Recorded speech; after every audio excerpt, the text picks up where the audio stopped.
Des fourmis, bonjour. On va faire une visite de la fourmilière.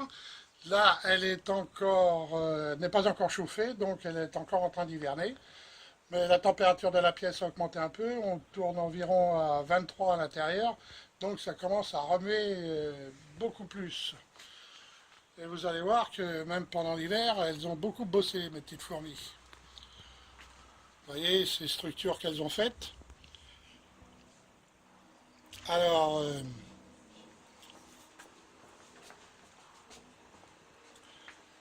pardon. À un moment donné, donc elles sont arrivées là-dedans, dans l'aire de chasse, et elles ont commencé à boucher ici le trou qui donnait avec la fourmilière d'à côté, que je bouchais une fois tous les 15 jours pour ouvrir ici et vice-versa. Donc elles avaient bouché tout le coin là. Elles devaient sentir que des fourmis voisines arrivaient par ici. Ensuite, elles se sont étendues, elles ont piqué plein de trucs dans le fond, et puis elles ont monté ce monticule. À un moment donné, elles avaient couvert tout ça. C'est incroyable parce que, faire voir, elles, elles ont creusé en dessous. Là, si tu veux passer en dessous, sur le côté. Elles ont creusé en dessous, elles ont tiré toute la mousse et puis même le terreau que j'avais mis, et elles l'ont remonté en haut. C'est fou, regardez ça, cette grotte qu'elles ont fait là-dessous. C'est impressionnant. Quand même, c'est marrant, hein. Et cependant, ils ont quand même réussi à faire une sorte de châssis pour faire tenir tout ça, toute la tourbe, tout ça, parce qu'il y a au moins 4 cm carrés et demi de vide. Elles ont réussi à le faire tenir. C'est dingue, hein. Et puis, un matin, j'arrive, elles avaient complètement bouché ici, l'arrivée ici. Vous voyez, là, elles ont fait leur petite structure, elles font leur décoration. Mais là, c'était bouché carrément. Alors là, je me suis dit, ça se trouve, il y a une jeune reine qui est là-dedans, parce que là, c'était beaucoup plus haut, à une période. Et puis, quelques fourmis ont décidé de l'aider à créer sa nouvelle fourmilière. Et puis, dans la journée, elles ont débouché ici. Et tout à coup, elles ont pris tout ce qu'il y avait ici, c'était tout bouché. Et elles ont commencé à le monter ici, un monticule ici. Je sais pas, qu'est-ce qu'elles ont fait ici. Elles font leur petit truc. C'est bizarre. Mais bon, en fait, souvenez-vous que on avait fait un film. On voyait au moins une centaine de fourmis qui sont arrivées sur cette aire de chasse et qui l'ont carrément conquis. Et il est possible qu'on ait une Bonaparte là-dedans, hein, qui est arrivée et puis qui a pris possession du territoire. Et comme on le sait bien, tous les gens qui se considèrent comme des grands conquérants veulent toujours faire de la grande construction qui va rester pour l'éternité pour marquer de leur empreinte le territoire. Alors peut-être qu'ils ont construit ça. Ouais, on peut le voir dans toute l'histoire, hein. On l'a vu avec les pharaons, avec les pyramides, même au temps des seigneurs, c'était celui qui faisait le château le plus gros, le plus costaud. Après, on a eu Louis XIV avec Versailles. On a eu Pompidou avec son tas de tuyaux, Beaubourg. Bon, Mitterrand, lui, il a raté un peu son coup. Il avait donné la retraite à 60 ans, la cinquième semaine, il n'y avait plus de pognon, plus d'esclaves. Il nous a fait une petite pyramide au Louvre, tout en verre. Bon, ça coûtait un peu moins cher, voyez-vous. Et donc, Bonaparte, si on y revient, parce que j'aime pas Bonaparte. Au départ, il avait voulu faire une fontaine immense surmontée d'un éléphant place de la République. Mais il a abandonné le projet pour nous faire, comment ça s'appelle, l'Arc de Triomphe. En fait, il est bien passé sous l'Arc de Triomphe, mais ils avaient fait qu'une maquette en bois, grandeur nature. L'Arc de Triomphe, quand il s'est retrouvé à Sainte-Hélène, le chantier a été arrêté et ça a recommencé de nombreuses années après. Et l'Arc de Triomphe, en fait, a été inauguré en 1840. Il était déjà plus là, il était mort du cancer à Sainte-Hélène. Cancer de l'estomac, je précise, hein. Enfin voilà, bon, tous les grands hommes veulent quelque chose. Et donc, un jour, nous aurons une fourmi genre Bonaparte qui va se pointer ici et qui va crier « Soldats, du haut de ce monument, 40 siècles vous contemplent !» Ah, et quand il a fait la bataille des pyramides, Napoléon, c'est ce qu'il a dit à ses soldats. Alors je vous dis qu'il est motivé, hein. Les gars, ils sont partis à l'assaut, les mamelouks, et puis Les Égyptiens, ils ont pris une raclée monstre. Hein. Bon, ça s'est arrêté là après. Ben oui, et puis il faut dire aussi, tous les grands hommes, ils sont des experts en grandes phrases. Hein. Nous, on a eu un bon, à une période, c'était De Gaulle. Hein. Quand Paris a été libéré, Paris offensé, Paris outragé, Paris libéré. De bon coup aussi, en Algérie, quand il a fait son discours en Algérie, je ne sais plus c'était quand, 58 je crois. Et là, il arrive, Français d'Algérie, je vous ai compris. Mais bon, c'est les Français d'Algérie qui n'avaient pas compris ce qu'avait compris De Gaulle. Là, ça arrive des fois l'incompréhension. Hein, Et le mieux, c'est à Québec. Au Québec. Et il a fait le tour du Québec, je ne sais pas s'il foutait là-bas, il est arrivé à Montréal. Et lui, il n'avait pas besoin de pèlerins pour y préparer des discours. Hein. Il se pointait et puis hop, il discutait. Et à la fin, il sort Vive le Québec libre. Ah ben je vous garantis que le gouvernement canadien n'était pas content. Hein. Bon, mais c'est comme ça, hein. On n'y peut rien. C'est ça. Bon, Bonaparte aussi. Ben, Bonaparte, il a sorti des sévères aussi. Hein. Euh, il a sorti, comment ça s'appelle il y avait un de ses généraux qui n'arrivait pas à faire ce qu'il lui demandait à une bataille, je ne me rappelle plus laquelle. Et puis l'autre, il dit, mais c'est impossible. Et Bonaparte, il dit, impossible n'est pas français. Qu'est-ce que vous voulez répondre à ça? Les mecs, ils se faisaient tuer sur place, quoi.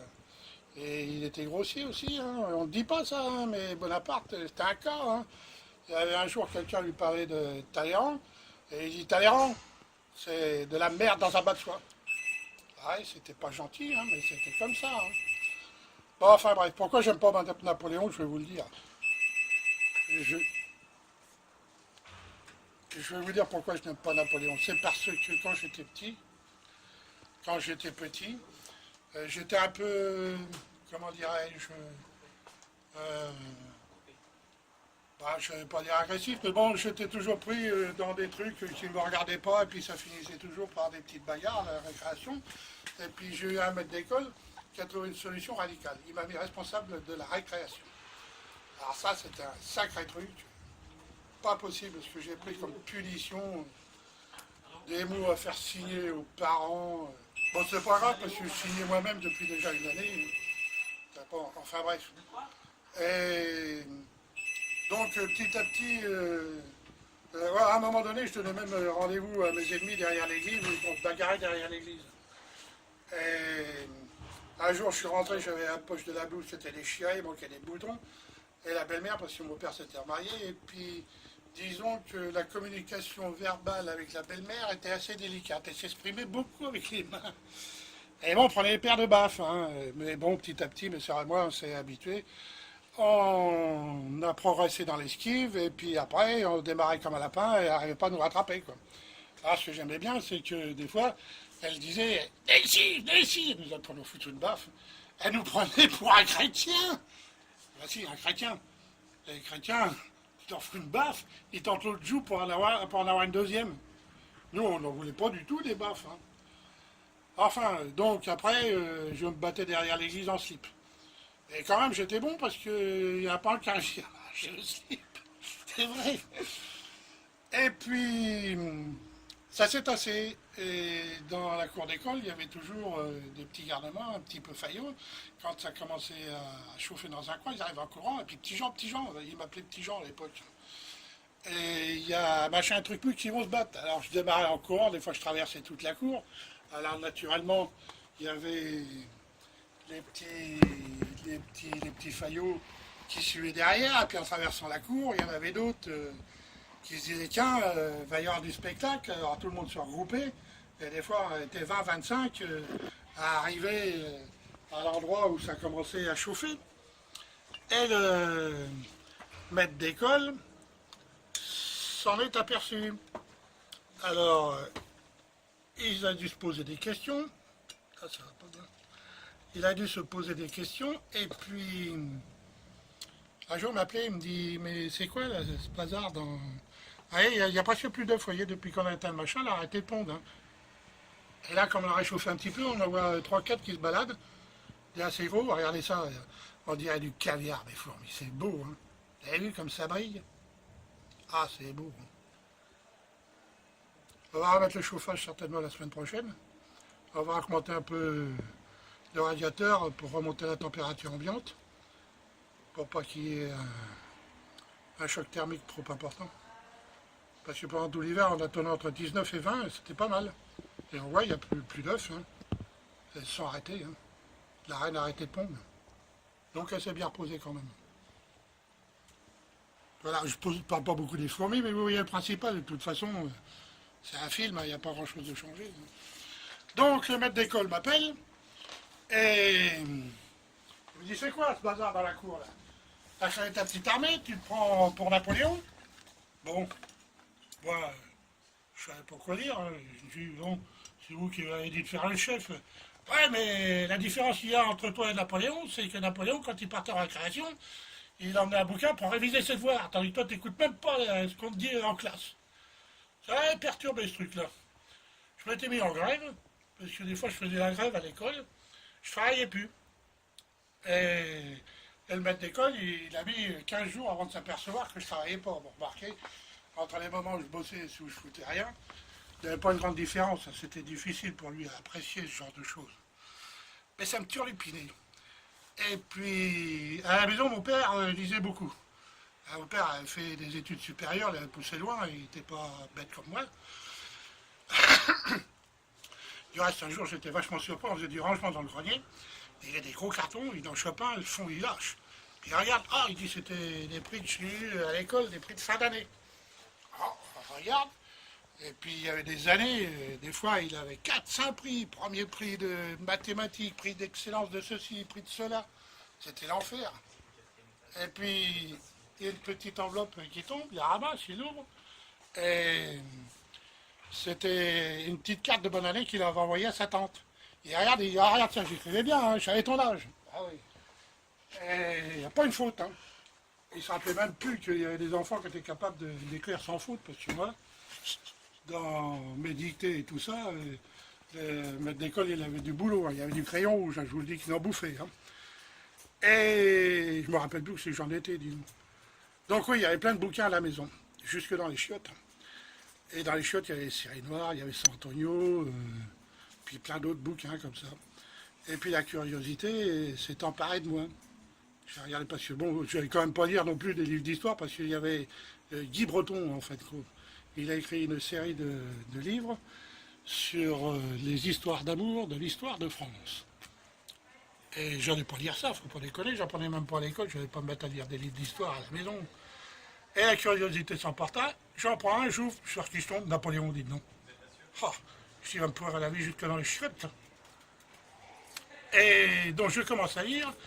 Alors donc les Bonaparte, famille d'origine italienne, installée, mince, c'est qu'ils étaient à Ajaccio. Et puis la mère, grosse poule pondeuse, 8 gosses, attention, hein, y aller à la manœuvre.